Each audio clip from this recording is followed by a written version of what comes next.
अस्सलाम वालेकुम dear viewers. आज हम इस वीडियो में जनरल इंग्लिश के जितने भी इम्पोर्टेंट क्वेश्चंस हैं वो देखेंगे और हम ये भी देखेंगे कि जो अभी पेपर का पैटर्न चेंज हुआ है उसमें क्या फ़र्क आया है और ये सवालात किस तरह घुमा फिरा के आते हैं। यानी होता वही इंग्लिश ग्रामर ही है, लेकिन अभी जो पेपर्स हुए हैं उनमें देखा गया है कि जो पैटर्न है वो चेंज हो गया है। तो हम इस वीडियो में देखेंगे कि किस तरह पैटर्न चेंज हुआ है और हम अगर तैयारी करें तो किस तरीके से करें। तो जनरल इंग्लिश है, साइंस कैटेगरी वालों के लिए भी है और जनरल कैटेगरी वालों के लिए भी है, क्योंकि आप लोगों का जो भी पेपर होगा उसमें जनरल इंग्लिश तो मस्ट है। ठीक है, इसका किसी कैटेगरी से कोई वास्ता नहीं है और इसमें यूँ है कि आपको इंग्लिश पे अच्छी कमांड होनी चाहिए, तभी आप जाके उस पेपर को, यानी अगर आपने इंग्लिश के 10-12 मार्क्स जो भी हैं वो सिक्योर कर लिए तो बाकी भी जो है नंबर्स आपके आ ही जाएंगे। अगर वहाँ पे कमी पेशी हो जाती है तो ये जो इंग्लिश सब्जेक्ट है ये आपके नंबर्स वहाँ पे बराबर कर देगा। तो पहला क्वेश्चन देखें। Katherine has finished her work, now she is dash home. अब ये इस तरह के सवालात क्यों पूछते हैं, क्योंकि यहाँ पे ये जो सवालात होते हैं ना, ये नॉर्मल जो इंग्लिश बोली जाती है उससे थोड़े से अलग हैं और इनमें वही इसको सही टिक कर सकते हैं जिनकी डीप अंडरस्टैंडिंग होती है इंग्लिश ग्रामर की। नॉर्मली हम देखते हैं कि हम कहीं पे भी जा रहे होते हैं, going to school, going to market, going to the city, ये चीज़ें हम लगाते हैं, टू लगाते हैं, यानी इन्फिनेटिव के साथ जो है टू लगाते हैं। लेकिन होम वाहिद एक नाउन है जिसके सामने आपने टू नहीं लगाना।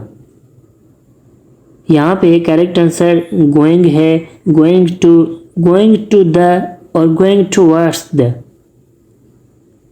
अब इनमें जो करेक्ट आंसर है वो है गोइंग।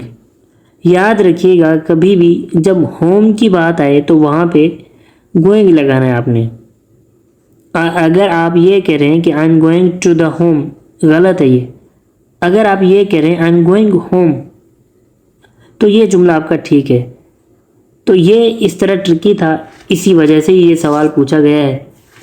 ये मॉक एग्ज़ाम है, ठीक है। इंशाल्लाह इसमें अगर आप इन चीज़ों को समझ जाते हैं तो आपकी काफ़ी हेल्प होगी कि आप जो है कोई भी पेपर देंगे उसमें इंग्लिश पोर्शन होगा तो आप उसको बड़े अच्छे नमूने से हल करेंगे। क्वेश्चन नंबर है 128, इसको देखें। It is the first time I dash see food in my life, यानी ये मेरी ज़िंदगी में पहली बार ऐसा हुआ है कि मैंने सी फूड खाया है। अब क्वेश्चन को समझें, जुमले की स्ट्रक्चर को समझें। It is the first time, ठीक है, यहाँ तक तो क्लियर है। जो आपसे सवाल पूछा जा रहा है वो इसके नेक्स्ट पार्ट में है कि I dash see food in my life, eat, eaten, have eaten या हैड ईटन। तो याद रखें कोई भी काम जब हो चुका हो ना, यानी उसने खा लिया ना, अभी वो खुद ही बता रहा है कि it is the first time कि मैंने जो है सी फूड खाया है अपनी लाइफ में। सी फूड आप यानी फ़िश वगैरह जो होते हैं, ठीक है। तो जो चीज़ हो चुकी हो यानी उसने खा लिया है तो उसके साथ हम हैज़ लगाएंगे, हैज़ भी लगाएंगे और हैव भी लगाएंगे। लेकिन ये हैव और हैज़ हम कैसे लगाएंगे, हम कहाँ से फैसला करेंगे, हम देखेंगे सब्जेक्ट को। अगर यहाँ पे ही शी होता या किसी का नाम होता तो हम कहते हैज़ ईटन, लेकिन आई है तो आई के साथ हम हमेशा हैव लगाएंगे। इसका जो करेक्ट आंसर है वो है आई हैव ईटन। इसका करेक्ट आंसर है सी।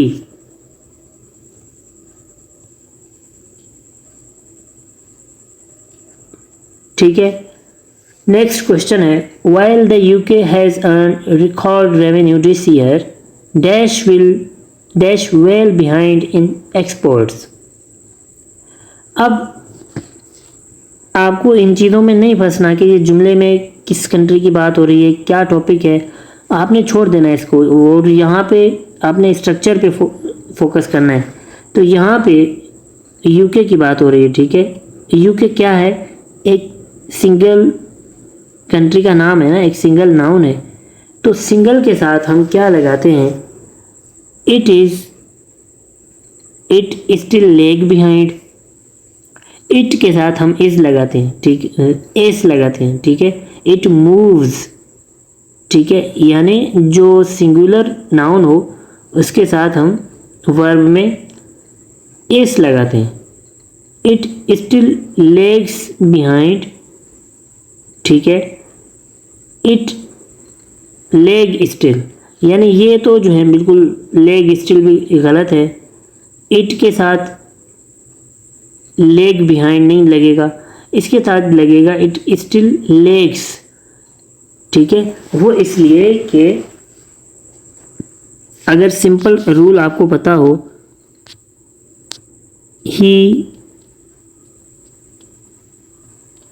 ही वॉक्स, ठीक है। तो यहाँ पे एस हमने क्यों लगाया, क्योंकि ये सिंगुलर है।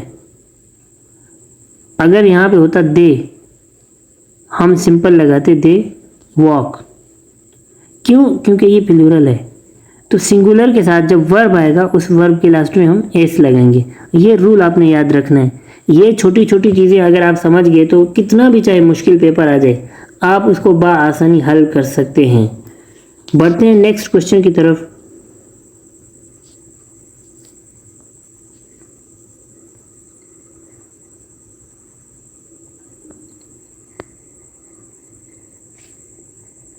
नेक्स्ट क्वेश्चन है अन्ना एंड तानिया, यानी दो हो गए।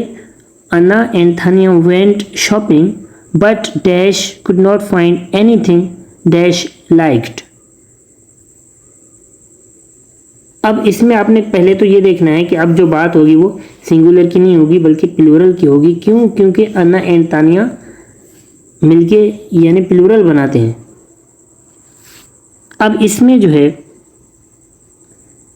हम पहला ऑप्शन देखते हैं कि Anna and Tania went shopping but they could not find anything those liked. नहीं, दोज कौन है, यानी जब हम यहाँ पे दे लगाते हैं, ठीक है, हम इन दोनों को रिप्रेजेंट कर रहे होते हैं। किनको, तानिया एंड अन्ना को। ये दो हैं तो हम इनको दे कहेंगे। अगेन एक यहाँ पे जुमला ख़त्म हो गया। दे could not find anything dash liked, यानी यहाँ पे भी वही आएगा ना कि वो कोई ऐसी चीज़ नहीं ढूंढ पाए जो वो पसंद करती थी या जो वो लाइक करती थी। तो यहाँ पे भी आपने अगर दे लगाया है तो यहाँ पे भी दे ही आएगा क्योंकि पसंद करने वाले भी वो ही हैं। तो इसका करेक्ट आंसर डी है, ठीक है। नेक्स्ट क्वेश्चन है 131। Cannon had dash unique qualities dash it was used wisely in ancient times. अब यहाँ पे इसका जो करेक्ट आंसर है वो such that cannon had such qualities. जब हम ऐसी कोई बात करेंगे ना कि इसमें जो है ऐसी क्वालिटीज़ थी, या हम कहते हैं कि I don't like such a person, तो सच अ पर्सन का मतलब क्या होता है कि ऐसा, ठीक है। कैनन हैड सच क्वालिटीज़, यानी कैनन में ऐसी क्वालिटीज़ थी के, ये जो हम कहते हैं के, इसको कहते हैं that it was used widely in ancient times. उसके बाद है इफ़ आई हैड मनी। अब ये जो है एक कंडीशनल सेंटेंस है।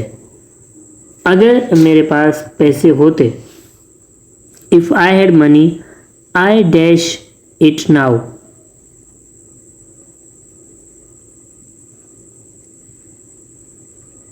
अब यहाँ पे आपको देखना है कि ये हैड है, ठीक है। हैड का इस्तेमाल किया गया है और ये एक कंडीशनल सेंटेंस है। कंडीशनल सेंटेंस हम ऐसे सेंटेंसेस को कहते हैं कि जहाँ पे हम कंडीशन लगाते हैं कि अगर ऐसा होता तो। ऐसा है नहीं, लेकिन अगर ऐसा होता तो, वहाँ पे आपने हमेशा यानी पास्ट में जाना होता है। यानी हम कहते हैं कि अगर मैं तुम्हारी जगह होता, तो हम इसको कहेंगे, हम ये नहीं कहेंगे कि if I would have been at your place. ये भी ठीक है, लेकिन हम इसको कहेंगे इफ़ आई वर यू, अगर मैं तुम्हारी जगह होता। तो ये जुमला भी कंडीशनल है, लेकिन ये जो आप देख रहे हैं इफ़ आई हैड मनी, ये कंडीशनल है। I dash it now. अब इसमें हम आते हैं, इसके ऑप्शंस को थोड़ा सा चेक करते हैं। Will purchase, I will purchase it now, ये जो है इसमें ठीक नहीं आ रहा, क्योंकि एक बात कर रहे हैं आप पास्ट की और उसमें ही आपने फ्यूचर टेंस दे दिया कि I will. I would purchase it, ये यहाँ पे नहीं लगेगा। इसका करेक्ट आंसर है आई वुड हैव परचेज्ड, यानी ये आपका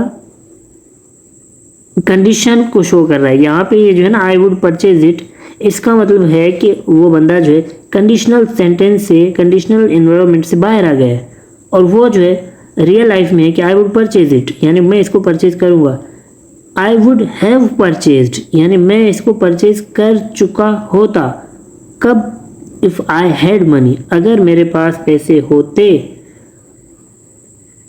अगर हम मेरे पास पैसे होते तो यानी पास्ट में गया है ना, ये उस टाइम की बात कर रहे हैं। तो ये जो कुछ भी करता वो उसी टाइम में करता। अगर मेरे पास पैसे होते तो मैं इसको परचेज कर चुका होता। आई would have purchased it, I will purchase it नहीं। अब ये कैसे होगा कि अगर मेरे पास पैसे होते तो मैं इसको अभी परचेज करूँगा।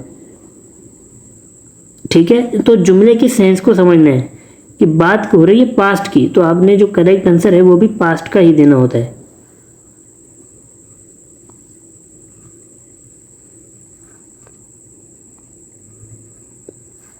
क्वेश्चन नंबर है 133। He is looking for accommodation dash in flat और अ शेयर्ड हाउस। यहाँ पे और आ गया। अब इसके बाद हम देखेंगे इसके ऑप्शंस, बोथ है, अनटिल है, ईदर है, नेदर है। एक बात आप याद रखिएगा कि आपने पढ़ा होगा कि नाइदर, नोर, आइदर और ये कुछ चीज़ें हैं, ऐसी चीज़ें हैं कि ये यानी ग्रुप हैं आपस में, ये रिप्लेसिव हैं, ये एक दूसरे के साथ होते हैं। तो बोथ, इन फ्लैट और शेयर्ड हाउस, यहाँ पे बोथ नहीं लगेगा क्योंकि और है, और ये और जो है किससे मिलेगा ये मैं आपको अभी बताऊंगा। उसके बाद है अनटिल। अनटिल तो बिल्कुल भी यहाँ पे नहीं लगता। ठीक है, अनटिल का इन्होंने ऐसे ही परेशान करने के लिए दिया। नाइदर है, नाइदर हम तब लगाते हैं कि या हमें नोर मिला होता है यहाँ पे, बट हमें और मिला हुआ है। नाइदर एंड नोर, अगर ये आपस में होते तो ठीक है, लेकिन यहाँ पे हमें मिला हुआ है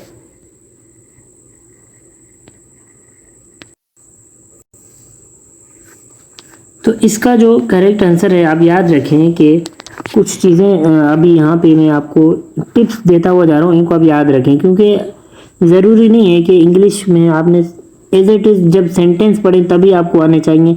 वैसे अगर कोई सेंटेंस नहीं आ जाए तो आप परेशान हो जाएं। इस तरह जो है ना, फिर ये कोई आपकी प्रोग्रेस नहीं है। प्रोग्रेस ये है कि आप उसके रूल को समझें, उसके बाद सेंटेंस पूरा चेंज हो, वर्डिंग चेंज हो, आपने जो है फिर भी इसको सही करना है। तो ये नोर है और ये इसके सामने है नाइदर है। ठीक है, ये और है और इसके सामने है आइदर। ये इनका आपस में लिंक है। जब भी आपने नॉर देखना है उसके बाद आइदर लगाना है, या अगर आइदर देखना है तो नॉर लगाना है, नेदर सॉरी। उसके बाद अगर आपने आइदर देखना है तो और लगाना है, या और देखना है तो आइदर लगाना है। ये चीज़ें आपने याद रखनी है। यानी ये ट्रिक इसकी ये है कि एन, एन, ई और ओ। ठीक है, ये आपने देखना है। तो इसका जो करेक्ट आंसर है वो होगा आइदर, क्योंकि यहाँ पे और दिया गया है। Although he is poor dash he is not miser। याद रखें पुरानी इंग्लिश में although के बाद yet, but ये इस तरह की चीज़ें आती थी, लेकिन अभी फ्रांसिस बेकन ने इस चीज़ को बहुत इस्तेमाल किया है। although के बाद जो है neither सॉरी although के बाद yet, but ये चीज़ें लगाई हैं। लेकिन अभी जो मॉडर्न इंग्लिश है उसमें although के बाद आपने बात करनी होती है, ऐसा नहीं है कि रुक के आपने जो है ये चीज़ें लगानी होती हैं, लेकिन अब क्योंकि ये इस्तेमाल हो चुका है तो इसकी जो है इसी वजह से किसी पेपर में ये आ गया है। तो मैं आपको बता रहा हूँ कि अब ये ऑल्दो का मतलब है कि अगरचा ही इज़ पुअर, यानी इसमें कोई शक नहीं कि ये एक गरीब है। डैश ही इज़ नॉट माइजर, माइजर कहते हैं कंजूस को, लेकिन ये एक माइजर नहीं है, यानी एक कंजूस नहीं है। तो यहाँ पे आपने जो है अगर ट्रांसलेट करेंगे तो आप बिल्कुल बट को लगाएंगे, लेकिन नहीं, ऑल्दो के बाद जो है ज़्यादा सुइटेबल जो है वो येट है। Although he is a poor yet he is not माइजर, उसके बावजूद भी ये जो है एक कंजूस नहीं है। हाउ एवर और सो तो बिल्कुल भी नहीं लगता। तो जो मॉडर्न इंग्लिश है उसमें ऑल्दो के बाद कुछ भी नहीं लगता, लेकिन ये अगर इस तरह आ जाए तो आपने इनमें से कोई टिक करना होता है, और ये इसका जो करेक्ट आंसर यहाँ पे है वो है येट। उसके बाद है he is dash, he is not only dash but also dash. अब यहाँ पे वो कहते हैं कि चारों ऑप्शन ऐसे होते हैं कि हमें समझ में नहीं आ रहा होता कि कौन सा लगें, क्योंकि चारों एक जैसे होते हैं। तो चारों एक जैसे नहीं होते, जो क्वेश्चन बना रहा है या दे रहा है, अगर आप भी थोड़ा सा उस पर ध्यान दें तो बिल्कुल आपको वाकई में वो क्वेश्चन समझ में आ जाएगा। अब अगर आपसे नॉर्मली पूछूं कि आप इसको कौन सा जो है सही करेंगे, hard working but also lazy, ये भी ठीक है। He is not only stupid but also smart, ठीक है। He is not handsome but also talented, और नन ऑफ दीज। अब थोड़ा सा आप इस पर देखें कि क्या रात और दिन एक ही जगह पे हो सकते हैं? क्या कोई जो है मेल भी हो और फीमेल भी हो? ऐसा हो सकता है?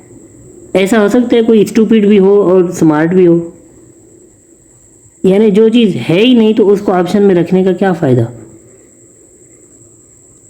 ठीक है। अब यहाँ पे इस चीज़ को मैं दोबारा आपको बता रहा हूँ कि हार्ड वर्किंग और लेज़ी, ये तो इनकी कॉम्बिनेशन ही नहीं बनेगी। एक बंदा कैसे हार्ड वर्किंग और लेज़ी दोनों हो सकता है? या तो वो हार्ड वर्किंग होगा या वो लेज़ी होगा।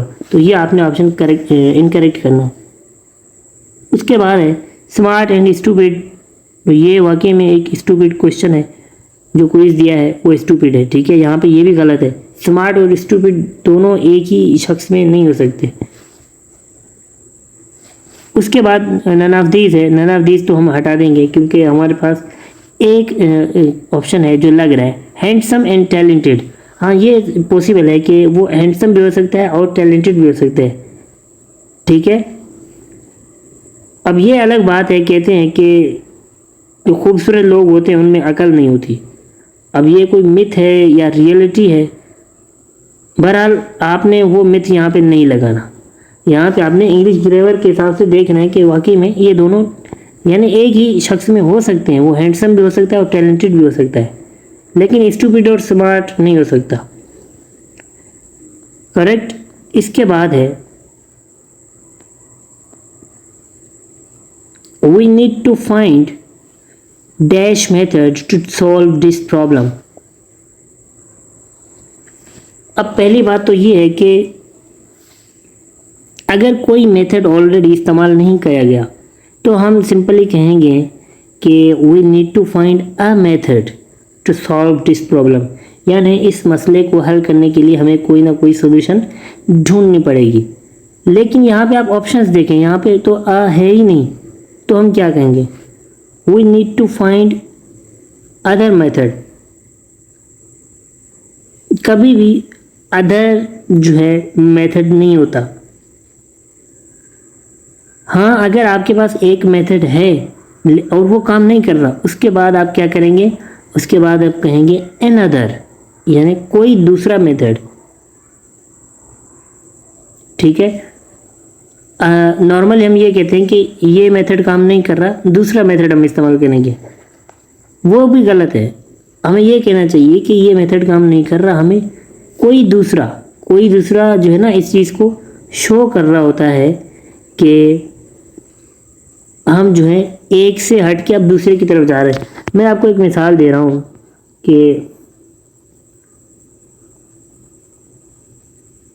ये दो विंडो हैं, ठीक है। विंडो हैं। अब ये अकेला है तो ये क्या है, ये अ विंडो है, ठीक है, अ विंडो। अब इसके बराबर में जो है ये क्या है, एन अदर विंडो है। अब ये नहीं कहेंगे कि this is a window and this is a window, ये बड़ा गलत आपका जो है ना, ये ग्रामर को जो है कुचलने वाली बात हो जाएगी कि अगर अ विंडो है तो उसके बराबर में जो दूसरी वही चीज़ होगी वो क्या होगी, एन अदर विंडो होगी। ऐसे नहीं है कि ये भी अ विंडो है और वो भी अ विंडो है। वैसे ही मेथड्स की अगर बात करें यहाँ पे इस क्विज में, तो वो ये है कि अगर एक मेथड है, वो मैंने आपको बताया कि अगर कोई दूसरा मेथड नहीं है, एक ही मेथड है, तो हम कहेंगे आ मेथड। लेकिन अगर आ मेथड ऑप्शन में ही नहीं है तो हम क्या कहेंगे, अदर मेथड। अदर विंडो जो मैंने आपको मिसाल दी वो नहीं होगी, वो होगी एन अदर, यानी दूसरा, करेक्ट। उसके बाद है solar energy is dash expensive to be used widely. Solar energy जो है वो इतनी एक्सपेंसिव है, यानी बहुत एक्सपेंसिव है कि जिसकी वजह से वो वाइडली यूज्ड नहीं हो पा रहा। ये जुमला थोड़ा ट्रिकी है, इसमें इसका जो मकसद है वो यही है कि सोलर एनर्जी जो है वो इतनी महंगी है कि इसकी वजह से वो वाइडली यूज नहीं हो पा रहा। पहली बात तो आप देखें कि आपने जब भी किसी आंसर क्वेश्चन का आपने आंसर चूज़ करना हो तो डायरेक्ट टिक मत करें, पहले उसको एग्जामाइन करें। थोड़ा सा ही जो है ना आपका टाइम लगेगा, लेकिन आप खुद उनमें देखें कि कौन सी चीज़ वहाँ पे फिट हो रही है।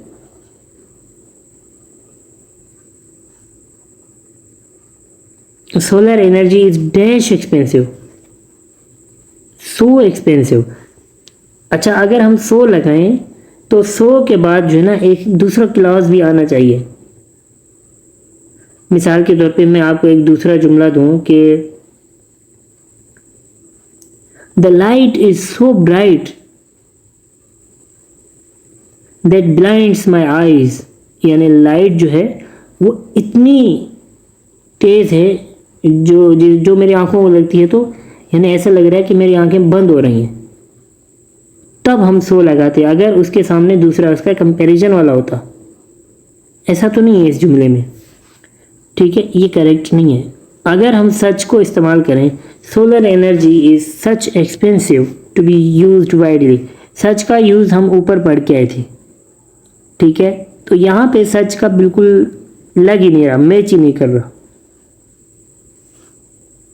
उसके बाद डेली लाइफ में हम इसको यूज़ कर रहे होते हैं टू एक्सपेंसिव होता है, यानी बहुत महंगा। टू स्मॉल होता है, यानी बहुत छोटा। ये चीज़ आपको याद रखनी है कि किसी भी चीज़ को आपने जो उसकी क्वांटिटी को शो करना हो, इस वजह से सस्ता है, महंगा है, छोटा है, बड़ा है, उसमें आपने टू इस्तेमाल करना है। उसके बाद है आपका नेक्स्ट क्वेश्चन है, दिस बैंक ब्रांच इज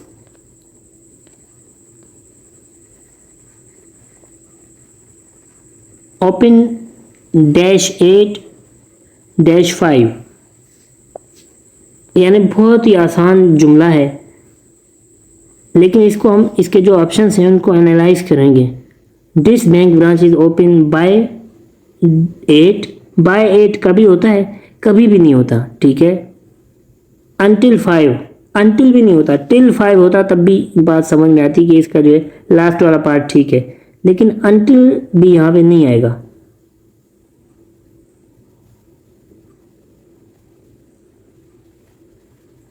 उसके बाद है from, this bank branch is open from 8 to 5 o'clock, यहाँ पे होना चाहिए था, नहीं है, लेकिन बात हमें समझ में आ रही है कि ये जो है 8 से 5 बजे तक इसकी टाइमिंग है। लेकिन फ्रॉम के बाद अगर टिल आता ना, टिल, तब भी ये ठीक था। लेकिन हम इसके दो ऑप्शन और देखेंगे कि टिल है तो नहीं कहीं पे। बिल्कुल यहाँ पे हमें टिल मिल रहा है, लेकिन टिल से पहले जो है वो ड्यूरिंग है, और इसी ने जो है इस क्वेश्चन इसको गलत कर दिया है। तो ये आपका जो है बिल्कुल ठीक है, फ्रॉम से लेके टू। कभी आपने देखा होगा, कोई डेट शीट आपने देखी होगी, कोई ऐसा इनवॉइसिंग देखी होगी या लेजर वगैरह, इस तरह की चीज़ें होती हैं जिनमें पूरा डिटेल होती है। तो फ्रॉम यहाँ पे डेट होती है, टू ये चीज़ें होती हैं। आपने एप्लीकेशन भी लिखे होंगे बहुत सारे अपने स्कूल में कि from I need a leave from this date to dash, ठीक है। इस तरह ये बहुत इजी है, फ्रॉम से लेके आपने टू लगाना होता है इसमें। इसके बाद है क्वेश्चन नंबर 139।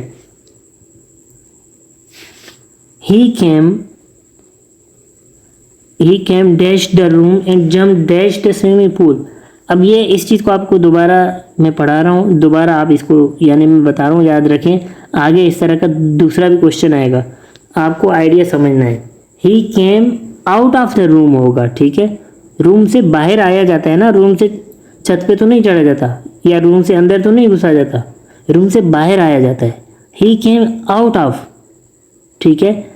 तो इसको हम कहेंगे आउट ऑफ। आउट ऑफ सिर्फ आउट नहीं, आउट ऑफ यानी रूम से बाहर, out of room and jumped in the swimming pool, into the swimming pool. इसमें स्विमिंग पूल जो है इनटू होगा, क्योंकि वो जो है प्रीपोजिशन जब हम पढ़ेंगे ऑन इट, ऑन इनटू, इनमें हम देखेंगे कि जो इनटू है वो एक स्पेयर की बात हो रही है, ठीक है। यानी आप इसी ऐसे समझें कि चारों तरफ बंद है और उसमें जो है जो चीज़ हो रही है वो इनटू है, करेक्ट। अब यहाँ पे स्विमिंग पूल है, स्विमिंग पूल भी ऐसा ही है, उसकी जो है बॉर्डर्स हैं, और वहाँ पे अगर कोई आ रहा है तो वो इनटू द स्विमिंग पूल होगा। और अगर वो इसको अभी थोड़ी देर के लिए अगर हम रूम समझें, बल्कि हम रूम दूसरा ही बना देते हैं, अगर इसको हम रूम समझें थोड़ी देर के लिए, ठीक है, और यहाँ से कोई आ रहा है, he came out of room, room से बाहर आ रहा है, तो किसी भी चीज़ से जब निकला जाता है बाहर, आउट ऑफ होता है, चाहे वो गाड़ी हो, रूम हो। तो इसका जो करेक्ट ऑप्शन है वो ये है, out of the room and jumped into the swimming pool. ये आपका जो है करेक्ट आंसर है। उसके बाद है MD is following dash the horse of from above of. किसी भी चीज़ से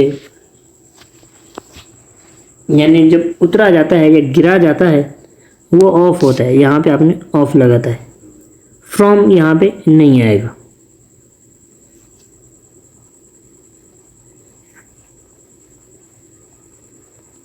उसके बाद है I am afraid dash kids. बहुत ही सिंपल है, किसी भी चीज़ से जब इस तरह की बात हो ना कि डर आ जाए या महरूम हो कोई, जैसे he is blind of one eye, यानी वो एक आंख से महरूम है। I am afraid dash kids, I am afraid to kids, to नहीं आएगा, ये प्रीपोजिशन है। I am afraid from kids, ये थोड़ा सा ऐसा है कि जिस पे सोचा जा सकता है, लेकिन ज़्यादातर आपको यही करना है कि आपने सारे जो ऑप्शन है वो एक दफ़ा चेक करने हैं। I am afraid of kids, I am afraid with kids, यानी विथ का मतलब है कि जब किड्स मेरे साथ होते हैं तो मैं डरा हुआ होता हूँ। आई एम अफ्रेड विथ किड्स, जब किड्स मेरे साथ होते हैं मैं फिर उस टाइम डरा हुआ होता हूँ। ये जुमला, ये जो ऑप्शन है ये आपका बेकार है, टू जो है यहाँ पे नहीं लगेगा। फ्रॉम और ऑफ में हम थोड़ा सा देखते हैं। तो फ्रॉम कैट्स का मतलब जो है वो यूँ होगा कि अगर कोई कह रहा है कि I am afraid from cats, तो ये जो प्रीपोजिशन है ये यहाँ पे फिट नहीं आता। और बहुत ही कॉमन एक जुमला है I am afraid of cats. किसी भी चीज़ से जब डरा जाए ना अपने डर को शो करने के लिए या जो है फ़ख्र को शो करने के लिए कि हम कहते हैं I am proud of you या I am afraid of kids, इसमें आपने डर और फ़ख्र को शो करने के लिए ऑफ का इस्तेमाल करना है। उसके बाद है he came in London dash अगस्त 14 2010। यहाँ पे एक चीज़ आपने समझनी है कि अगर यहाँ पे ईयर्स हों, ठीक है, 2001 हो या 2010 हो, ईयर्स के सामने आपने इन लगाना है। इन 2010, इन 1907, इन 2001, जो भी ईयर हो सिर्फ उसके सामने आपने इन लगाना है। और अगर कोई डेट हो 25th, 14th, इनके सामने आपने ऑन लगाना है। ये हमेशा के लिए हैं, ये रूल्स हैं, याद कर दें। ऑन 25th, ऑन 14th, इनमें आपने यही चीज़ें लगानी हैं। लेकिन अब क्या होता है कि घुमाने के लिए ना तो यहाँ पे पहले ईयर है ना तो डेट है, यहाँ पे सबसे पहले क्या दिया गया है, मंथ दिया गया है। मंथ दिया गया है तो इसका मतलब क्या होगा कि यानी थोड़ा कंफ्यूज किया जा रहा है। तो उसमें भी आपने अगेन अपनी जीनियस को इस्तेमाल करते हुए देखना है कि मंथ्स के बाद बिल्कुल डेट है। और यूँ होता है कि ऑन 14th अगस्त या ऑन अगस्त 14th बिल्कुल सेम है। और यहाँ पे इसका जो करेक्ट आंसर है वो ऑन है। हमेशा अगर डेट और मंथ एक साथ हो तो वहाँ पे डेट भी लिखा, अगर यहाँ पे डेट नहीं होती, ठीक है, ये होता डैश अगस्त, तो आपने अगेन इन अगस्त लगाना था, ठीक है, इन अगस्त। बट यहाँ पे क्या है, डेट दी गई है हमें, डेट हो तो आपने ऑन लगाना है। और ईयर का मैंने आपको बता दिया कि ऑन लगाना है, ठीक है, सॉरी इन 2010, इन 2001, ईयर में हमेशा इन लगता है।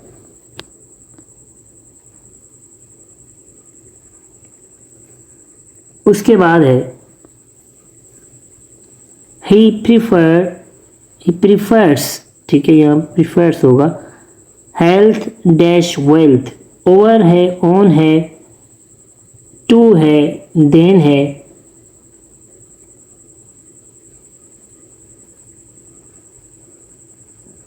कभी भी किसी चीज़ को जब हम प्रीफर कर रहे हैं किसी चीज़ के ऊपर तो उसको हम लगाएंगे to. He prefers health to wealth, यानी ये हेल्थ है, ये वेल्थ है, तो यहाँ पे ये जो है ना, ये इसको आपने टू करना है। अगर आपने इनका जो है कंपैरिजन करना है तो यहाँ पे टू का इस्तेमाल करना है। बस याद कर देना, ठीक है। कुछ चीज़ें ऐसी होती हैं कि जिनकी एक्सप्लेनेशन नहीं होती। और दूसरी बात ये है कि next question 144, dash higher you go dash cooler it gets, यानी आप जितना ज़्यादा बुलंद जाएंगे और उतना ही ठंडा होता जाएगा। यहाँ पे ये जो है, ये कोई नॉर्मल जुमला नहीं है, इसमें जो है एक रूल है। कभी भी इस तरह की चीज़ें जब हों, यानी पैरेंथेसिस में हो या कंपैरिजन की जाए, उसमें अपने दोनों में द लगाना है। The higher you go the cooler it gets, इस चीज़ को भी आपने याद रखना है। और नेक्स्ट क्वेश्चन है David is getting dash the car. अब ये आपको जो है, मैंने जब स्विमिंग पूल में वो जंप लगा रहा था तब कहा था कि इस चीज़ को आपने सुनना है दोबारा। अब वही बात है, David is getting dash the car, out of car, out from या आउट थ्रू। किसी भी चीज़ से, मैंने आपको एक पहले मिसाल दी थी कि किसी भी चीज़ से, रूम हो या गाड़ी हो, उससे बाहर निकलने के लिए हम क्या कहेंगे, क्या लिखेंगे, आउट ऑफ, ठीक है। अब ये गाड़ी से निकल रहा है। David is getting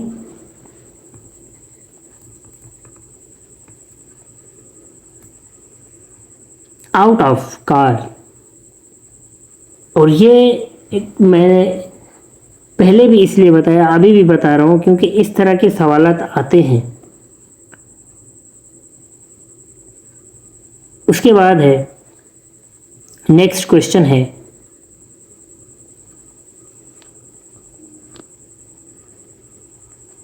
they went dash the van. अब यहाँ पे they went dash the rain, यानी बारिश हो रही थी वो फिर भी गए। डिस्पाइट है, इंस्पाइट है, अंडर है, अवॉइडिंग है।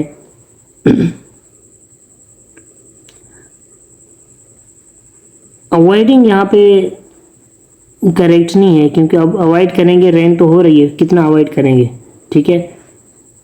Under the rain, under the rain, rain जो है कोई ट्यूनल नहीं है जिसके अंदर से ट्रेन जा रही है, तो अंडर द ट्यूनल है, इस तरह भी नहीं है।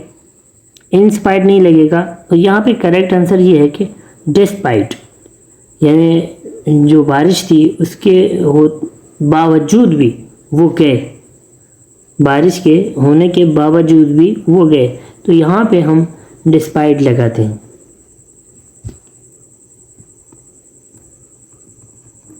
ये एक जो ऐसा समझे कि ये एक सेगमेंट था सेंटेंसेस का। अब जो नेक्स्ट इसका पार्ट है वो आपने ज़रूर इसको वॉच करना है, समझना है, क्योंकि जो सवालात होते हैं ना वो नेक्स्ट आपका जो पार्ट होगा उसी में मैं बताऊंगा। क्योंकि अभी जो पेपर्स हुए हैं उनमें ये एक नई टेक्निक देखी गई है कि अब वो सवालात तो जो हैं ग्रामर के वही ग्रामर से ही पूछते हैं, लेकिन अब पूछने का तरीका थोड़ा सा अलग हो गया है।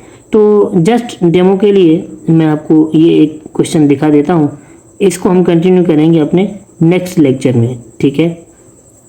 अब यहाँ पे आपसे जो है ना आपकी नॉलेज के बारे में सवाल किया जा रहा है कि आपको ग्रामर का कितना पता है। आई सा a woman walking along the road. अब यहाँ पे ऐसा नहीं है कि आपने फुल जो है इसको फिल करना है कि यहाँ पे भाई मुझे अलोंग लगाना है। इन्होंने कहा नहीं, हम आपको बना के दे रहे हैं, आप सिर्फ ये बताएं कि ये जो अलोंग है ये क्या है, ग्रामर में क्या है, एडवर्ब है, एडजेक्टिव है, प्रीपोजिशन है या कंजक्शन है। अब इस तरह के सवालात आए थे, ठीक है, प्रीवियसली जितने भी पेपर्स हुए उनको देखा है, और ऑलमोस्ट ये जो सवालात आपके साथ जुमले शेयर किए गए हैं ये किसी न किसी पास्ट पेपर से उठाए गए हैं। आई सा a woman walking along the road. अब यहाँ से आपका जो एक नया सेगमेंट शुरू हो रहा है। यहाँ पे सिर्फ आपसे पूछा जाएगा कि ग्रामर की आपको कितनी नॉलेज है। एडवर्ब है, एडजेक्टिव है, प्रीपोजिशन है, एडजेक्टिव है, प्रीपोजिशन है, कंजक्शन है, ये सारे जो हैं अभी यहाँ पे जो क्वेश्चन होंगे वो इसी टाइप के होंगे। तो ये हम कंटिन्यू करेंगे इंशाल्लाह नेक्स्ट लेक्चर में। तब तक के लिए अल्लाह हाफिज़, और चैनल को सब्सक्राइब करें, और इंशाल्लाह इसी चैनल पे आपको इसका जो है नेक्स्ट पार्ट बहुत जल्द मिलेगा। और ये जैसे ही ख़त्म होगा उसके बाद आपसे एक क्विज़ लिया जाएगा इन्हीं टॉपिक्स में से, ठीक है। अपना ख्याल रखिएगा, अल्लाह हाफिज़।